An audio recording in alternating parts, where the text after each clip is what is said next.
Hello guys, চলে এসেছি আমি অনেক দিন পরে বন্ধুদের সাথে আড্ডা দিতে। আর এই যে আমার একজন বন্ধু এই যে খাওয়া শুরু করছে। আসলে হলো গিয়া খাওয়াইতেছে অন্য এক বন্ধু, তার হলো ওই যে পাশে দোকান আছে, মার্কেট আছে। তো ওই যে মার্কেট যদিও এখন ঈদের টাইম, তারপরেও মার্কেটে কোনো মানুষজন নাই গা, কুরবানির দেখা সবাই গরুরাটে ব্যস্ত। তো ওই বন্ধু আনছে হলো খাওয়ার জন্য এগুলা। তো ওই বন্ধু হলো দোকানে হয়তো কাস্টমার আছে, কোনো কারণে দোকানে গেছে। তো এই বন্ধু ওইটাতে সারাই খাওয়া লিখতেছে, খাওয়া শুরু হয়ে গেছে।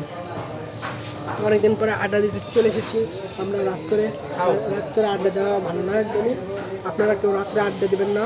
আর ফোন যায় আনলো খাইতে, আরে বেটা যে আনছে খাইতে এরা তাই খাইতে দিই। তো আমরা আগে খেয়ে নিই, খাওয়ার পরে কথা হবে। গাইস, তোমাদের একটা ইম্পর্টেন্ট কথা বলি। ইম্পর্টেন্ট কথাটা হলো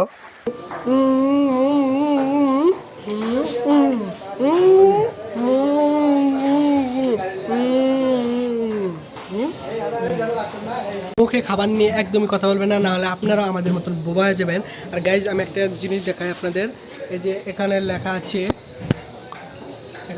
আছে হলো এই শাটারের নিচে মোটরসাইকেল বা সাইকেল রাখার নিষেধ। তো যেখানে নিষেধ বাঙালি তো সেখানে রাখবে। এই যে বাঙালি যেখানে নিষেধ করেছে সেখানে রেখেছে। ওই যে ওই জায়গায় কিন্তু নিষেধ করে না, তাই ওই জায়গায় রাখে নাই। আর এই জায়গায় নিষেধ করেছে তাই এই জায়গায় রাখছে। বাঙালি যেখানে নিষেধ করবে ওইখানে রাখবে। This is Bangali bro. আমার বন্ধু খালি খাইতে আছে। খাওয়া কোনো কথা নাই ভাই, খাইতে হবে আগে। এত খায় তাও হয় না, একবার খায়া আবার এটা খাইতে আইছে। খালি খায় এরা বেলা খায়। এই ফিস ওকে গাইজ, ব্লগ ভালো লাগলে, ব্লগ না এটা ছোট্ট একটা ভিডিও, তো ভিডিও ভালো লাগলে সবাই like comment share and subscribe করে দিন। ইয়ো।